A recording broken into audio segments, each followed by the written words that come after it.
자, 방금 결국 이 속보가 나왔습니다. 나는 중국의 시진핑 주석과 매우 좋은 통화를 막 마쳤다. 우리는 최근 체결한 무역 협정의 이 복잡한 부분들에 대해서 논의를 했다. 통화는 약 1시간 반 정도 이루어졌는데 양국 모두에게 긍정적인 결론으로 이어졌다. 도널드 트럼프 대통령이 올린 트루th 소셜의 글입니다.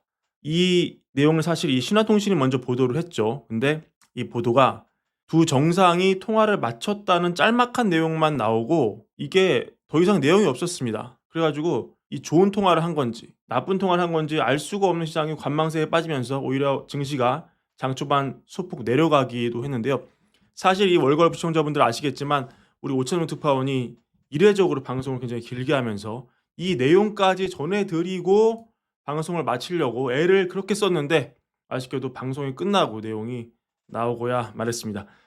그래서 이 내용을 좀 더 소개를 해드리자면은 긍정적인 결론이 이어졌는데 이 히토류 관련해서 이 복잡성에 대해서 더 이상 의문이 있어서는 안 될 것이고, 그래서 양측 대표단이 곧 장소를 정해서 회의를 갖게 된다. 미국 측 대표로는 베센트 상무장관 러트닉 그리고 그리어 무역 대표부 대표가 참석을 할 거고, 통화 중에 시 주석이 나를 멜라니아 여사와 함께 내 부인과 함께 중국으로 초대를 했고 나도 응했고, 이 두 위대한 나라의 이 대표는 이 만남은 우리가 모두 바라는 거다. 이번 대화는 거의 전적으로 무역에 초점을 맞췄고 entirely on trade죠. 러시아, 우크라이나 이런 얘기는 전혀 논의가 되지 않았다. 이란 얘기도 없었다. 그리고 회의 일정 및 장소에 대해서는 언론에 곧 알릴 예정이고 이 사안에 주의를 기울여 주셔서 감사합니다. 이런 얘기인데, 자, 이 내용을 사실 중국 외교부도 이 끝나고 밝혔어요. 근데 내용을 제가 정리를 좀 해왔습니다. 시진핑 주석이 미국 측의 요청에 따라 트럼프 대통령과 전화 통화했다. 양국 정상은 양국 실무팀이 제네바 합의를 계속 이행하고 조속히 새로운 회담을 개최하는 데 합의를 했고, 중국과 미국 이 관계는 둘 다 큰 배기 때문에 항로를 교정하기 위해서는 우리가 방향을 잘 잡아야 되는데 다양한 방해, 심지어 파괴를 배제하는 게 이제 중요하다. 미국 측 제안에 따라서 두 나라의 경제 무역 지도자들이 제네바에서 회담을 가졌고 대화를 통해서 경제와 무역 문제를 해결하는데 중요한 발걸음을 내딛었는데, 회담은 양국과 국제사회의 폭넓은 환영받았고 대화 협력이 유일한 해결책임을 증명했다. 양쪽은 상호 이익이 되는 결과를 얻기 위해 노력해야 한다.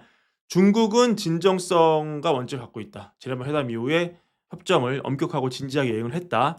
미국 측은 진전에 대해서 실사구시적으로 바라보고 중국에 대한 부정적인 조치를 철회해야 한다. 쌍방은 외교, 경제, 무역, 군대 이런 분야에 교류를 증진하고 합의를 증진하고 오해를 줄이고 협력을 강화해야 된다. 대만 문제 관련해서 미국이 대만 문제를 신중하게 처리해야 되고 극소수의 대만 독립 분열 세력이 중국과 미국 양국을 갈등과 대립의 위험한 상황에 빠뜨리는 것을 피해야 한다. 중국 측의 주장에 따르면은 트럼프가 이에 대해 미국은 계속해서 이 하나의 중국 정책을 따를 것이다 이렇게 응답을 했고, 또 시 주석을 매우 존중하고 미중 관계가 중요하다 이렇게 말했다고 중국의 외교부는 전하고 있습니다. 여기서 우리가 관전 포인트를 좀 뽑아볼 수가 있죠. 일단 중국 측 주장에 따르면은 미국이 전화를 했다는 겁니다. 트럼프가 전화를 했다는 겁니다. 여기에 대해서 트럼프는 사실 언급이 없는데요.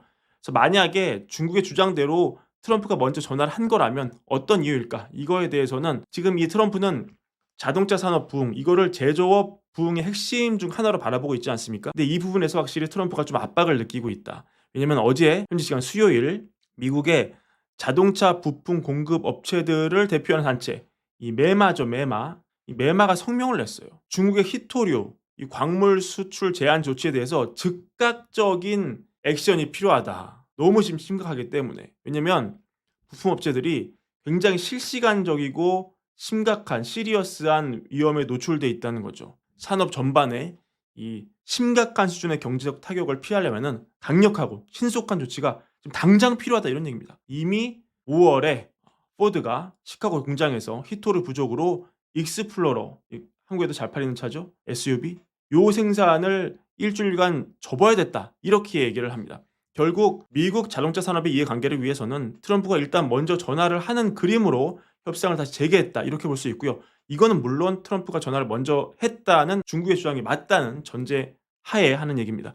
그리고 이 같은 얘기를 하는데 트럼프와 중국 간 얘기가 조금 미묘하게 다른 게 있어요. 뭐냐면 트럼프의 트루스 소셜에는 대만 얘기가 없고 중국 외교부 발표에서는 히토류 얘기가 없습니다. 다시 정리하면은 트루소셜에는 대만 얘기가 없는데 중국 외교부 발표에서는 트럼프가 하나의 중국을 지지한다고 써놨다는 점, 반대로 트루소셜에서는 히토류 얘기가 거의 메인인데 중국 외교부 발표에서는 아예 이게 빠져 있습니다. 따라서 앞으로 회담에서 히토류와 하나의 중국, 이 대만 문제 이게 서로 카드로 주고받는 모양새가 될 가능성이 있겠다. 이런 분석이 가능하고요. 그리고 오늘 고용 지표가 오늘 좋지 않게 나왔기 때문에 아침에 사실 장기물 금리가 떨어지고 있었는데 이 중국과의 관계 개선 얘기가 나오니까 다시 이게 올라갔습니다. 장기물 금리가 올라갔습니다. 결국 이거는 채권 시장이 조금 트렌드를 바꿨을 수 있다 생각이 드는데, 왜냐면 불과 얼마 전까지 중국과의 관세 분쟁이 격화되면 이게 물가를 올리는 요인이니까 이게 장기물 금리를 올리는 방향으로 채권 시장이 활용을 했는데, 오늘은 중국과의 관세 분쟁이 완화되니까 채권 금리를 올렸다. 이것은 지금 고용 지표 악화로 인해서